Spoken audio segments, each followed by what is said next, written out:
You can't sit here." Zerelda Knox had barely stepped into row 2A when the flight attendant moved to block her path. "You can't sit here," the woman said, not with anger, but with something sharper, certainty. She smiled tightly, that corporate kind of smile, polished but hollow. "There's been a miscommunication," she added, already reaching for the boarding pass Zerelda hadn't even offered.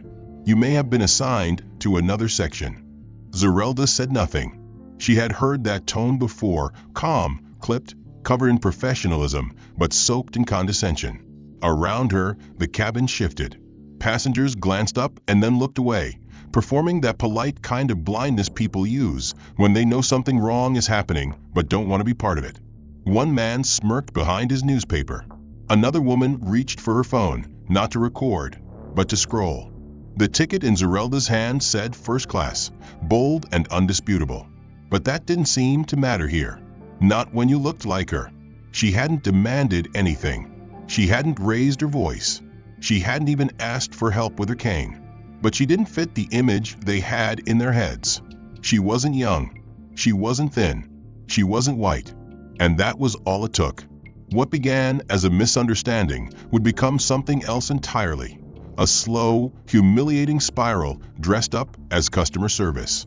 And everyone around her would either play along or look away. This is the story of what happened on Flight 447.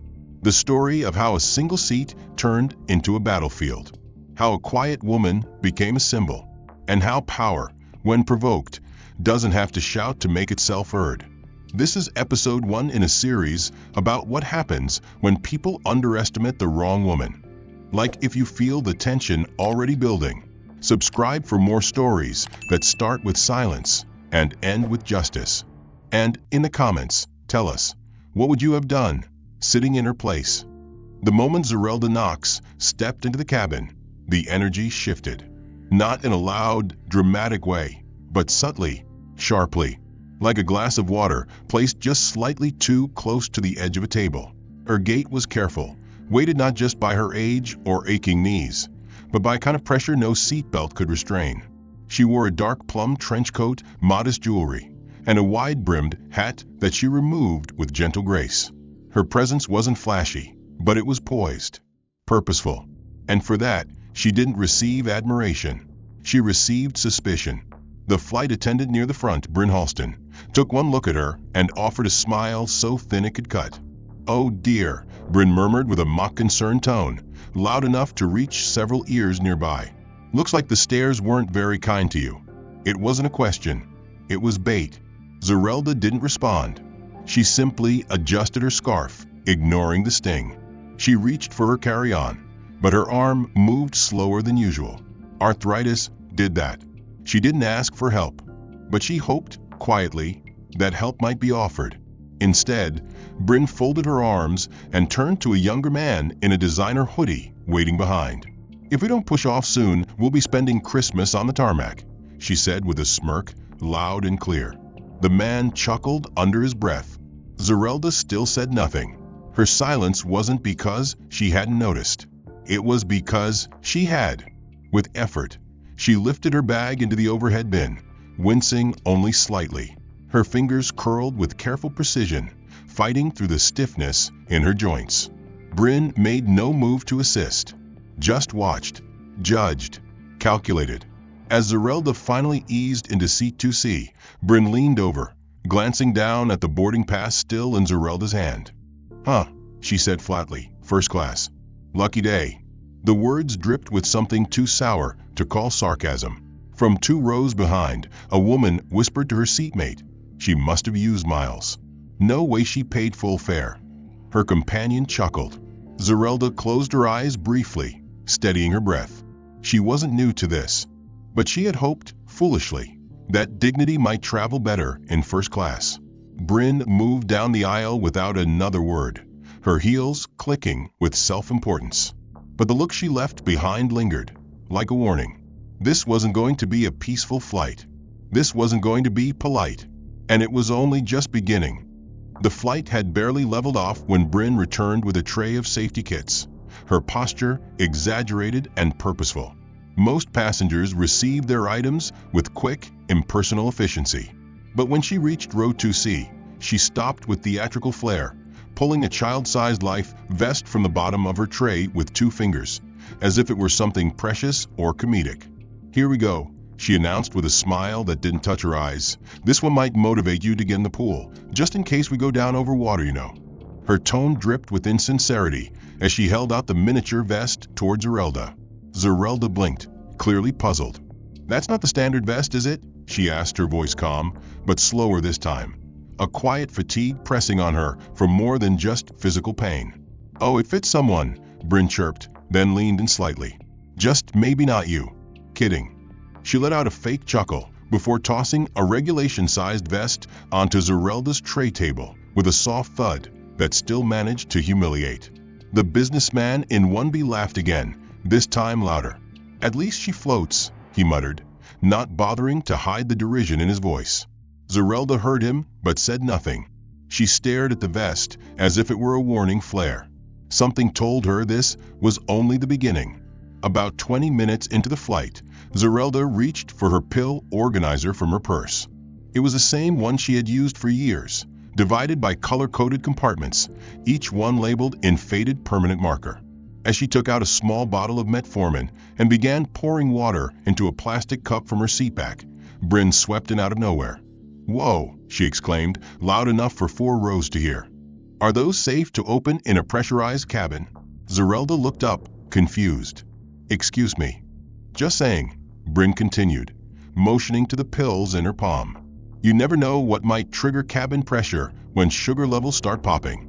We might need a parachute." A few scattered chuckles rose from nearby passengers. One woman across the aisle laughed into her scarf and turned toward the window. A young man in 3A shook his head but stayed silent. Zerelda returned the pill bottle to her purse without speaking. Her fingers trembled slightly, not from anger, but from restraint. Decades of experience had taught her when silence protected more than words ever could. But Bryn wasn't done. As she passed behind her again, she whispered just loud enough, "Hope the onboard defibrillator's fully charged today." Zerelda clutched the armrest again, this time not for balance, but for composure. Her breathing shallowed, her jaw clenched, her eyes fixed on the screen ahead, blank, blue, waiting for the safety video that never played. For the next stretch of the flight, Bryn's abuse turned subtle, but no less corrosive. She refilled champagne glasses for passengers in front and behind, but skipped 2C entirely. When Zerelda pressed the call button for water again, it blinked silently for 15 minutes before being shut off from the service panel. A few passengers noticed. No one spoke. Some part of Zerelda had expected this flight to be uncomfortable. Her joints ached more on long-haul routes, and she'd anticipated needing patience. But what she hadn't predicted was the venom wrapped in silk, the slow, systemic dehumanization executed by someone who clearly enjoyed every moment of it. It wasn't that Bryn was having a bad day. It was that she saw someone like Zerelda and decided she shouldn't be here. Not because of a uniform code, not because of airline policy, but because in her eyes, age, race, and size had no place in first class. Not unless they came attached to a famous name or a fat trust fund. To Bryn, Zerelda was out of bounds and out of line. And like all predators cloaked in professionalism, she didn't need to shout. She needed only to humiliate in increments. As the cabin lights dimmed for mid-flight, Bryn walked past once more, leaned in slightly, and whispered with mock sympathy, "You sure you'll make it to landing, sweetheart? Might be safer to stretch back there with the crew." As the flight drifted into cruising altitude, the mood among the crew shifted from quiet routine to casual cruelty. Bryn had set the tone, and now others followed suit with the confidence of those who knew the rules didn't apply to them. In the galley, shielded from passengers' direct view, but still within earshot of row 2C, Flight Attendant Kelsey Dawn leaned in with a smirk. "You know," she murmured, "if we had her in an exit row, we'd have to reseal the hatch after takeoff. Cabin pressure can only handle so much." The statement, laced with faux innocence, sent Bryn into a silent giggle as she poured herself a shot of ginger ale into a champagne flute. Their comments weren't spoken for clarity. They were designed to hover in the air like toxic perfume, drifting, lingering, and finding their mark. Zerelda shifted slightly in her seat, sensing the change in tone behind her, but keeping her eyes on the dull in-flight screen. She didn't turn around, didn't respond. She simply sat straighter, hands folded neatly in her lap, jaw tight. The bullying evolved with the casual confidence of a practiced performance. Bryn pulled out her phone under the guise of checking passenger manifests, but the angle of her lens said otherwise. From just behind a half-open galley door, she zoomed in on Zerelda's back, then gestured for Kelsey to pose. Kelsey, ever ready, threw up mock jazz hands beside a coffee cart and mouthed, "First-class cow."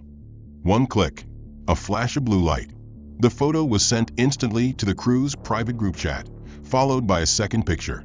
Zerelda's back distorted with a filter that widened her outline and replaced her seat with a cartoon hay bale. The caption read, "VIP, very immobile passenger." Laughter erupted between them like the clink of fine glassware. It was low, controlled, but unmistakable. Their private jokes created a fortress, one where the target didn't matter as long as everyone else felt entertained. Kelsey leaned against the wall, scrolling through the group replies. Laughing emojis, memes, one gif of a barn door slamming shut. There were no dissenters. To them, this wasn't harassment. It was humor. Harmless, casual, everyday elitism tucked beneath designer smiles and regulation makeup. And Zerelda? She was the perfect subject. Old, heavy, slow-moving, and, most conveniently, alone. That made her an easy mark.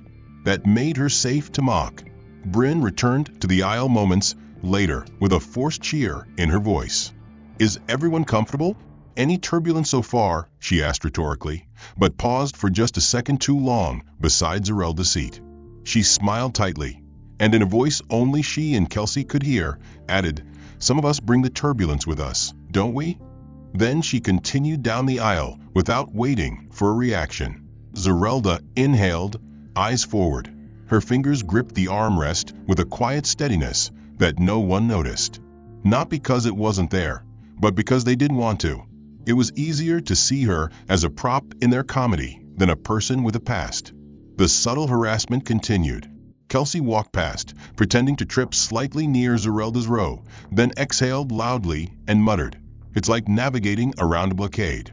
Later, as snack service began, she skipped row 2 entirely, then glanced back and offered a lazy shrug. "Oh, thought we covered this section already." More passengers noticed.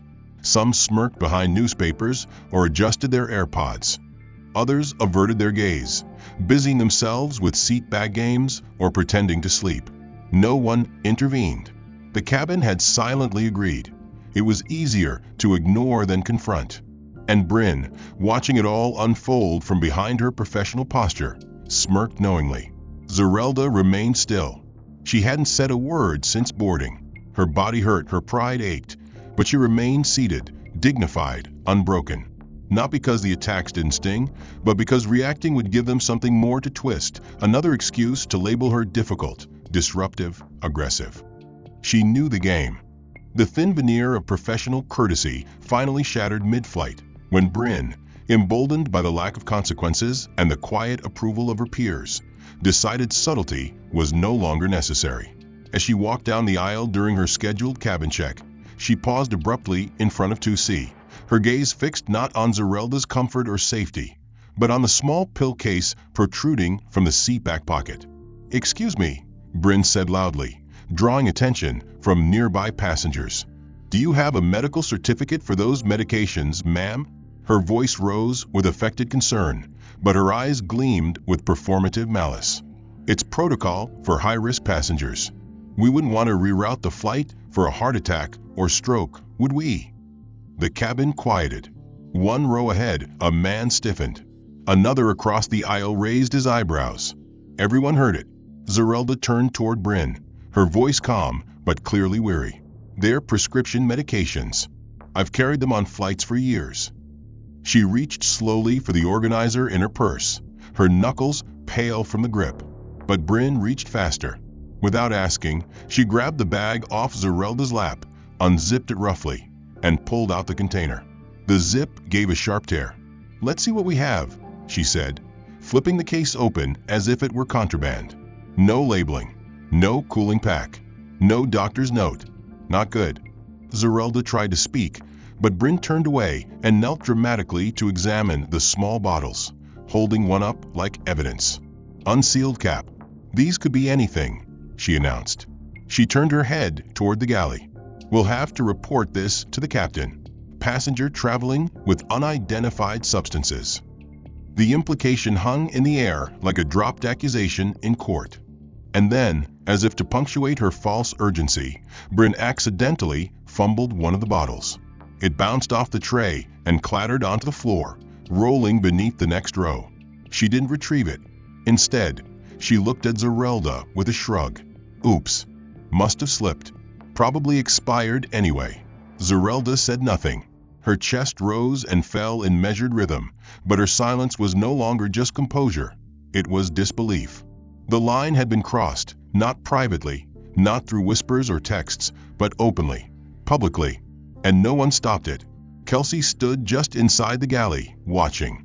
She said nothing. The passengers around them remained frozen in a strange moral paralysis.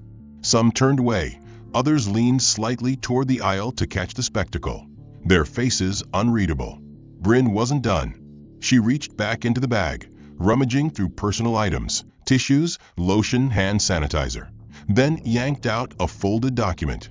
What's this? She asked, waving it in the air like a warrant. Oh, a seating confirmation. She feigned surprise. So you actually did pay for this seat. Color me shocked. Zerelda took a slow breath and extended her hand. Give it back, please. Bryn held the page just out of reach, letting it flutter mockingly before dropping it onto Zerelda's lap with a smile that didn't even try to look sincere. Of course. We're all about customer care here. Behind them, someone clicked their phone off record. But again, no words were spoken. No defense offered. Zerelda, isolated in full view of others, had become a symbol, one they didn't know how to engage with, so they simply didn't. Later, as Bryn swept down the aisle with her drink cart, she offered champagne to everyone in rows 1 and 3, skipping row 2 entirely. When a passenger in 2A raised his glass and gestured for a refill, she leaned down and whispered, "Sorry. Cart's a bit overloaded already. Safety reasons." Her eyes flicked towards Zerelda and back again. The implication was clear. The fallout from the pill incident hadn't even settled when Bryn returned once again, this time without the veil of performative customer service. Her posture was rigid, eyes locked on Zerelda's seat as if it were an obstacle rather than an assigned position. She held a folded paper in one hand and a clipboard in the other, her tone clipped and clinical. "Ms. Knox," she began, projecting just enough to be heard by nearby passengers. "After consulting our onboard health compliance guidelines, we've identified a conflict between your current condition and the seating standards for this section." Zerelda glanced up, confused but composed. "I'm not sure I understand." Bryn inhaled sharply, as if even the question tried her patience. "Our guidelines indicate that passengers over the age of 65 with mobility impairments and a body mass index exceeding the safety threshold may not be best suited for premium cabin seating. For your safety and the convenience of those around you, we're asking that you relocate to one of the auxiliary seats near the lavatory, where there's additional space and easier crew access in case of a medical episode." A wave of murmurs passed through the cabin. Someone 2 rows up shifted uncomfortably. Another coughed, clearly watching. Zerelda tightened her grip on the armrest. "This is my assigned seat," she said, her voice low. "Paid for, confirmed, and not obstructing any crew function." Bryn lifted the folded paper like a citation. "This is a printed copy of our health advisory compliance policy," she said, unfolding it dramatically. "I'd be happy to read the section aloud." Zerelda said nothing. Section 3B. Passengers whose physical condition presents a risk to the efficient evacuation or movement within the premium cabin, including advanced age, severe obesity, or impaired mobility, may, at the discretion of the onboard supervisor, be reassigned to a more appropriate section of the aircraft. She let the page hang between them like a final notice.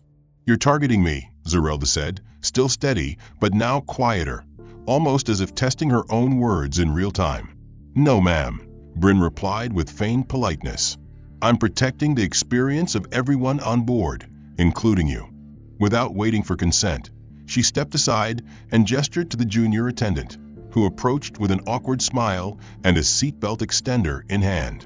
"We've prepared an alternate seat just behind row 32, Bryn added, "near the lavatory and emergency equipment.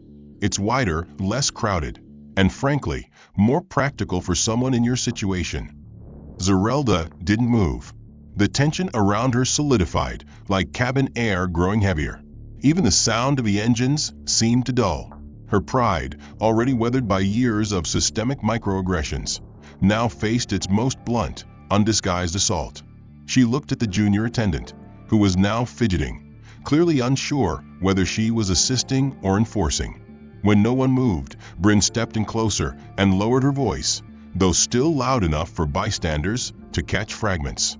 "Ms. Knox, you can either cooperate now, or we'll have to notify ground operations once we land. The last thing we want is a confrontation, or worse, a health emergency halfway over the ocean."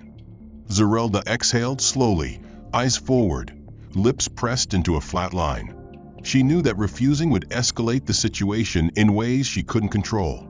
Not here, not in this narrow cabin, surrounded by passive strangers and self-righteous enforcers. She also knew this wasn't just about BMI or safety.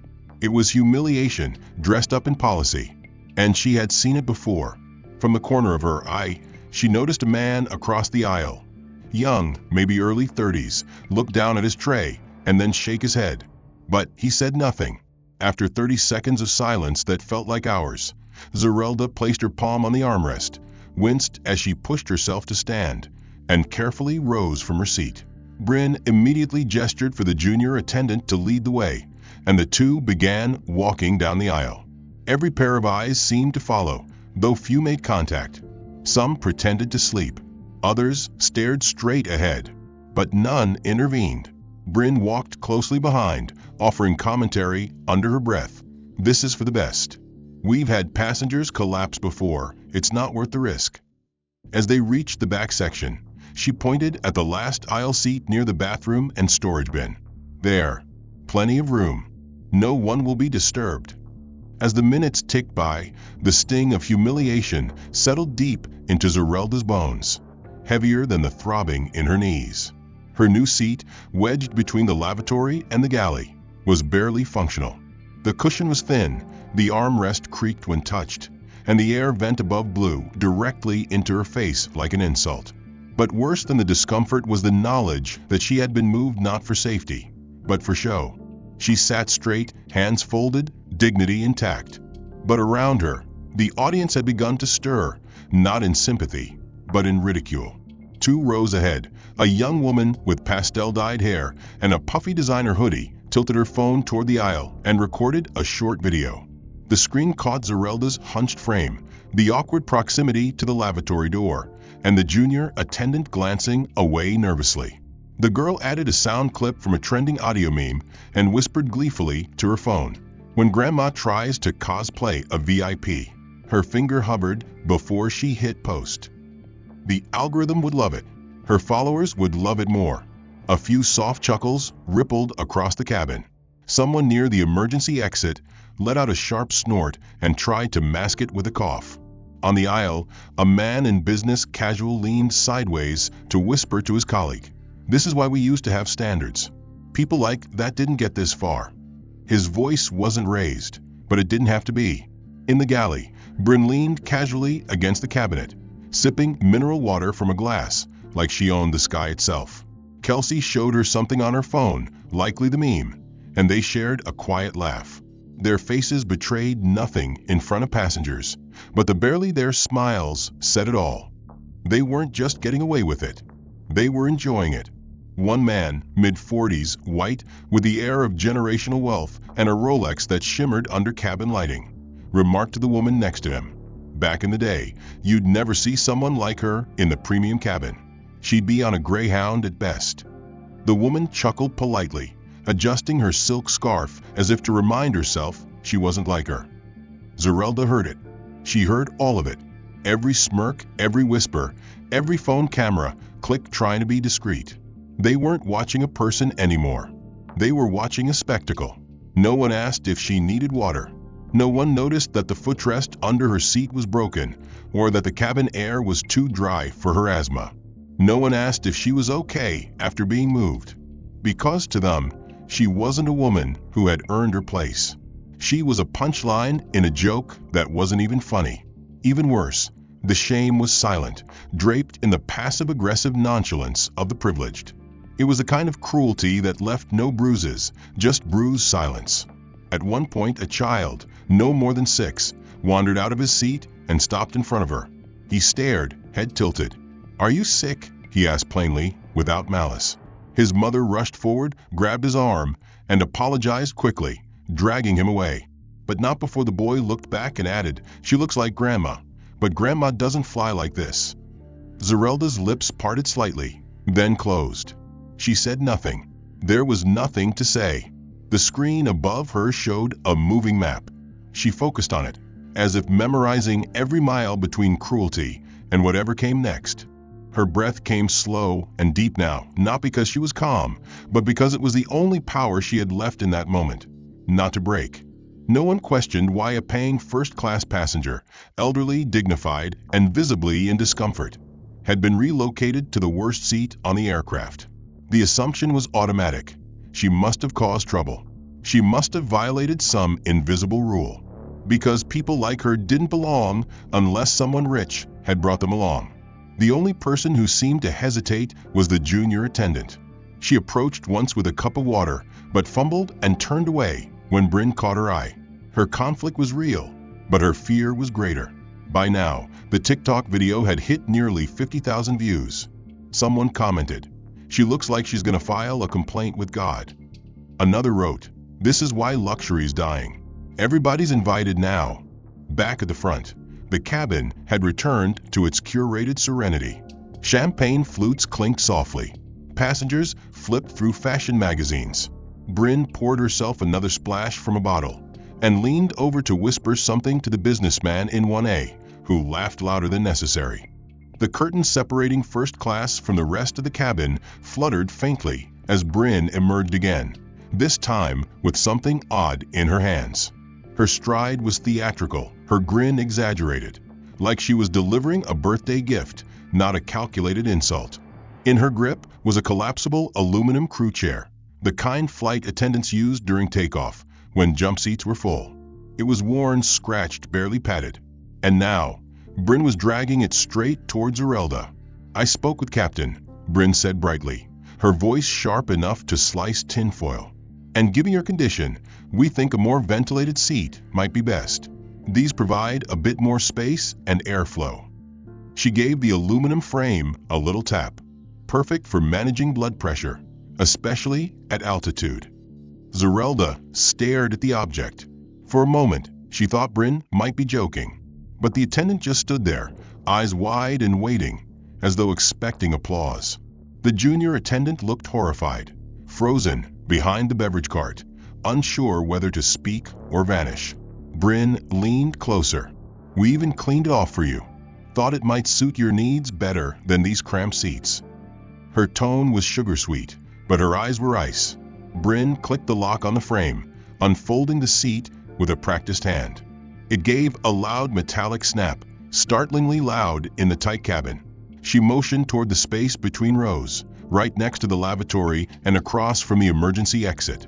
"If you sit here, it'll also make it easier for medical personnel to reach you quickly in case," she trailed off, letting the insinuation fill the air. "In case of what?" Zerelda asked softly, her voice hoarse from the recycled air and silent strain. Bryn blinked. "Well, in case anything happens, of course. Your health is our top priority." The lie dangled in the air like a rotting ornament. Zerelda didn't argue. She didn't protest. She simply shook her head once, slow and deliberate, then turned her gaze toward the opposite wall, away from the seat, away from Bryn, away from the eyes she could feel burning into her from every direction. Bryn's smile tightened. She knelt slightly, still holding the seat's edge. "Or is it not good enough? I thought you'd be grateful we're making accommodations for someone in your state." Bryn finally stood, brushing imaginary dust off her uniform. "Well," she sighed, "you people are impossible to please." With that, she left the chair exactly where it was, half blocking the aisle, an eyesore meant to amplify shame. It wasn't about comfort, it was about control. Bryn knew she couldn't physically throw Zerelda off the plane, but she could make her presence feel smaller, cheaper, like an inconvenience rather than a paying passenger. A child walked by, eyeing the strange seat with curiosity before his father tugged him along. Another flight attendant quietly pushed the aluminum chair aside into the corner. No one explained why it was there. Everyone just pretended it wasn't. She didn't shed a tear. She didn't ask for help. But her silence was no longer just restraint. It was resignation. Not because she accepted their cruelty, but because she knew it wasn't new. This wasn't the first time someone tried to put her in a smaller seat. It just happened to be literal this time. Bryn passed once more, heading back toward the front of the plane. As she neared, she didn't look at Zerelda. She didn't need to. She simply muttered under her breath, low and quick, "I thought sick people were kinder." Her voice, half whisper, still sliced deep. Zerelda heard it. She just didn't let it land. Every breath she took tasted like recycled humiliation, but her spine remained straight, her silence resolute. The cabin was quiet now. The mood shifted not because of shame, but because the spectacle had momentarily ended. Bryn was at the front of the plane again, chatting with a wealthy passenger, laughing just loud enough for those around her to feel her dominance. She had won, or so she thought. Then, a sharp double chime rang through the cabin, different from the usual service calls. It was curt, controlled, and followed immediately by the calm but unmistakably authoritative voice of the captain. "Flight crew, suspend all non-essential services. Executive boarding in progress." The message was unexpected. Executive boarding? Mid-flight? The words confused even seasoned passengers. Murmurs stirred like wind against metal. Bryn glanced toward the cockpit with a small frown forming, her hand still on the champagne bottle. She didn't notice the curtain part until it was fully drawn back. From the forward entry door, a woman entered. No announcement, no delay. She wore a tailored white blazer over a high-collared navy blouse, matching trousers, and carried a black folder stamped with the Monarch Air Group insignia. Her presence alone shifted the gravity of the plane. Marion Everett didn't speak at first. She didn't need to. Her heels tapped steadily down the carpeted aisle, flanked by two flight officers in dark suits with earpieces, silent and alert. Every head turned to follow her. Even Bryn blinked, thrown off balance, her smile faltering as she stepped forward. "Ma'am, this is a secured aircraft." "You're not." Marion raised a hand and showed her ID badge without a word. The silver Monarch Air seal gleamed under cabin lights. The silence that followed was suffocating. "Marion Everett," she said smoothly, "CEO interim for the group. I'm not here to fly. I'm here to observe.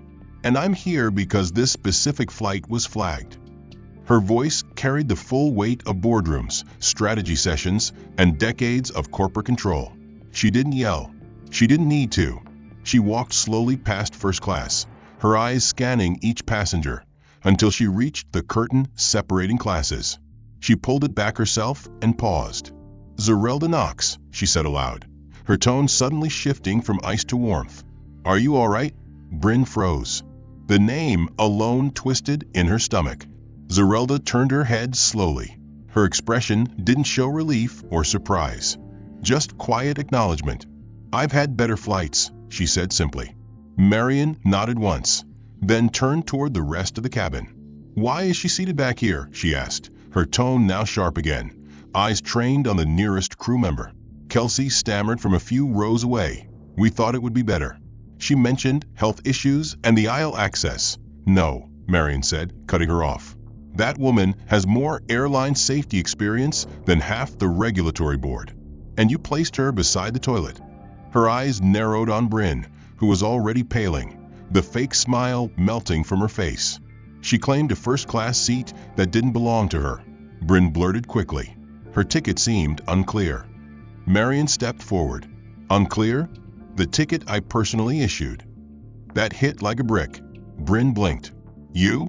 She's not only a former director of this airline's Ethics and Equity Council, Marion said coldly, but she is also my godmother. The woman who mentored me through Harvard Business School.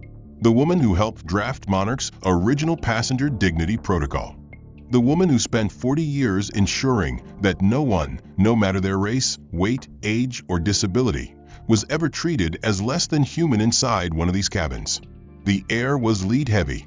Bryn took a step back, nearly bumping into a tray cart. I didn't know, she whispered. Exactly, Marion snapped. Because if you had, you would have bent over backward for her. Which tells me everything. This wasn't about policy. This was about perception. And your perception is rotten.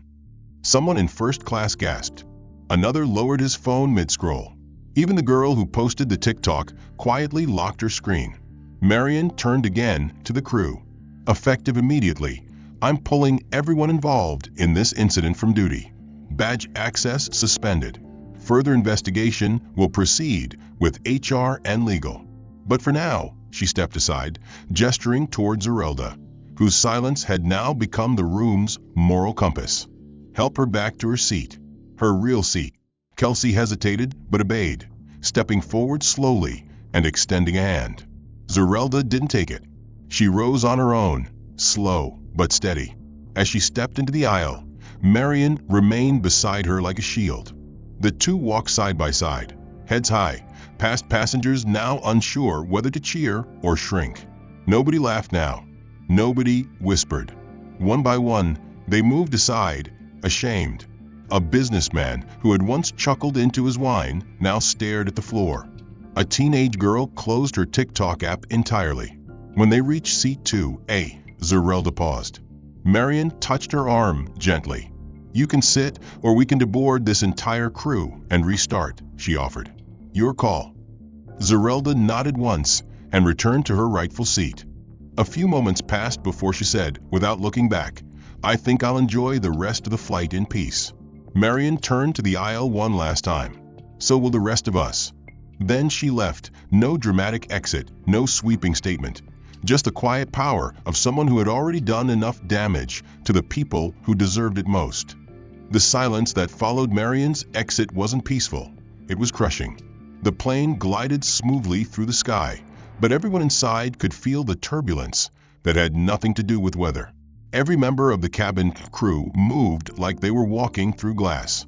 Bryn remained frozen near the galley, her polished uniform suddenly feeling like a costume. Her fingers itched toward her wrist instinctively, and the moment her smartwatch buzzed, her world tilted. The vibration was short, but sharp, like a needle sliding between her ribs. She flipped her wrist, and there it was, a blinking red alert pulsing on screen. Internal notice. Flight 447. Service team suspension initiated. Effective immediately. Badge access revoked. She blinked once, thinking it must be a mistake, some glitch in the crew system. But then her personal phone vibrated in her back pocket. She pulled it out with hands she hadn't realized were trembling.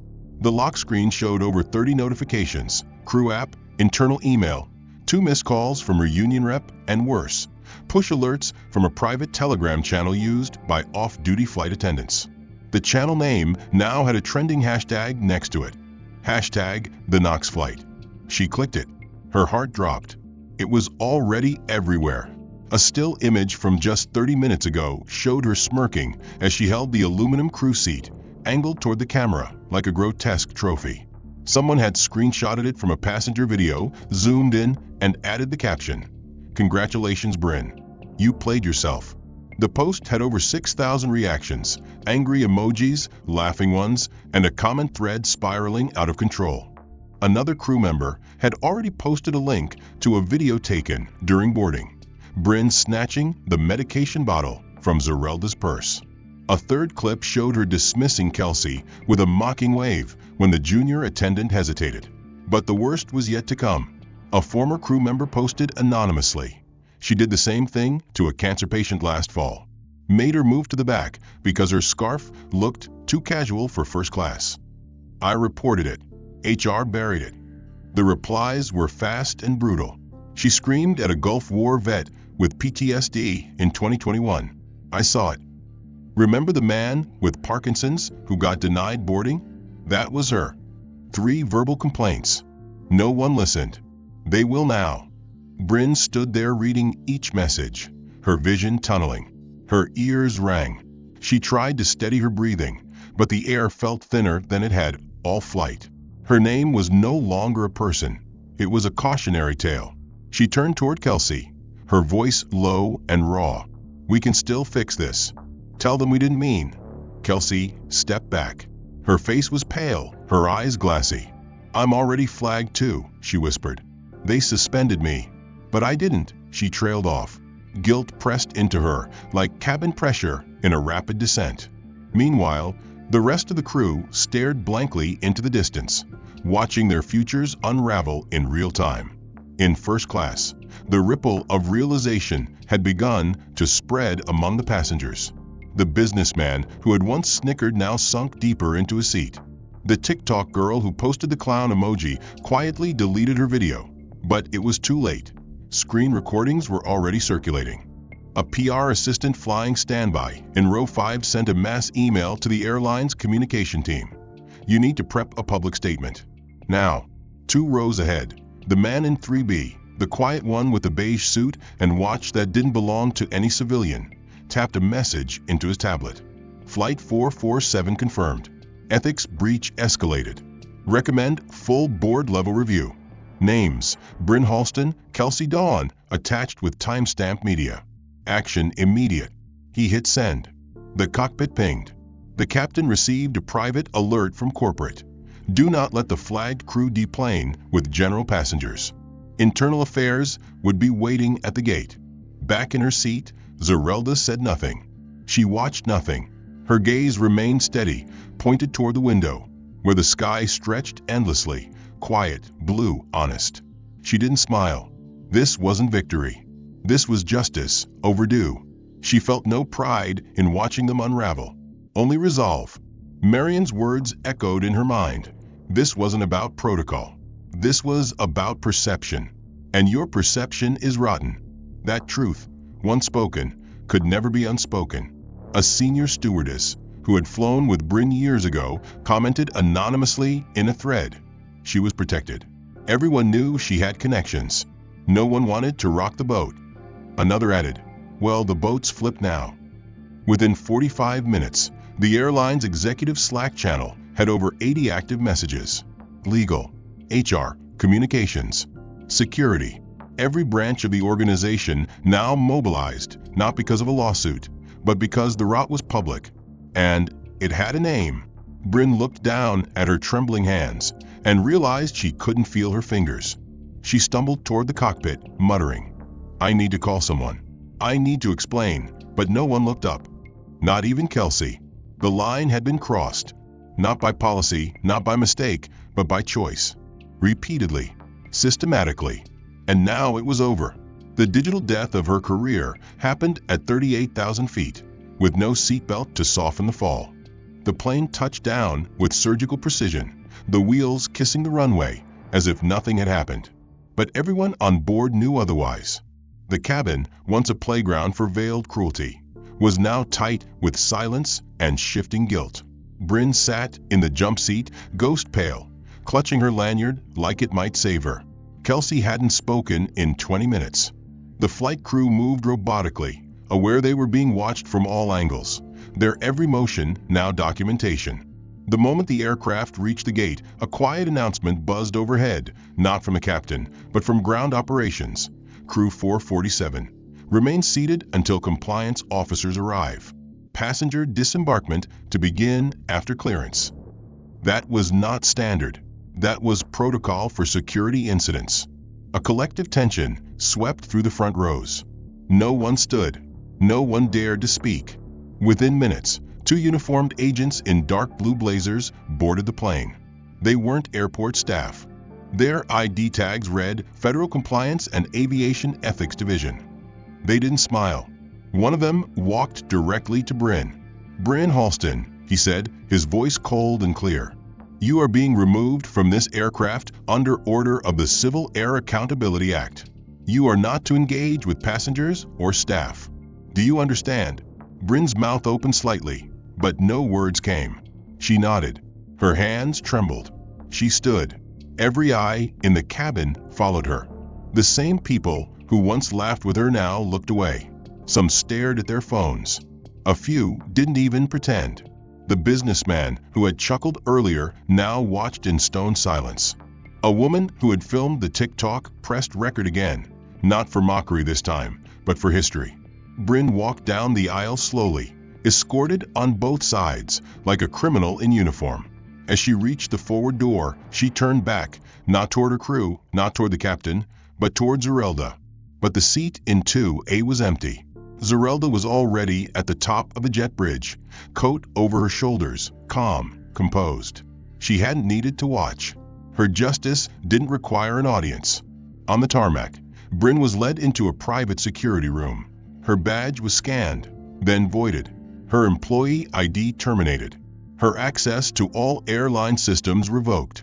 A statement was placed in front of her, a formal declaration of misconduct, referencing for violations of the Passenger Dignity Charter, 2 breaches of federal anti-discrimination policy, and 1 charge of willful psychological harassment. She didn't sign. She didn't need to. The video had already signed it for her. Meanwhile, across the internet, the clip of her mocking Zerelda's medication, captioned "Oops, must have slipped," had reached 4.2 million views and counting. News outlets picked it up within the hour. Morning shows blurred her face, but commoners already knew her name. Former colleagues surfaced on LinkedIn with quiet satisfaction. HR whistleblowers confirmed years of buried complaints. Within 24 hours, Bryn Halston was banned from every major U.S. airline and flagged on international union boards. A spokesperson for Monarch issued a public apology, citing zero tolerance for discriminatory behavior at every level. It wasn't just the end of her career, it was the erasure of her identity as a professional. Her name now meant something else, proof that impunity ends. Back at the terminal, Zerelda waited quietly near the executive lounge. A private car arrived without flash or fanfare. Before stepping in, she glanced once toward the concourse. A digital screen flashed with headlines about the flight. She didn't smile. She didn't gloat. But as the door closed, a single sentence escaped her lips. Quiet, almost like a whisper meant only for the air. Justice always boards last, but it never misses the flight. And then she was gone. The end. If that final moment gave you chills, don't forget to hit that like button and subscribe for more powerful, true-to-life justice stories like this. What part of this story hit you the hardest? Was it the silent cruelty? The twist when Zerelda's true identity was revealed? Or the final walk of shame? Drop your thoughts in the comments. We read every single one. And tell us, where in the world are you watching from? Your city might just get a shout out in our next video. Justice doesn't always come loud, but when it does, it echoes.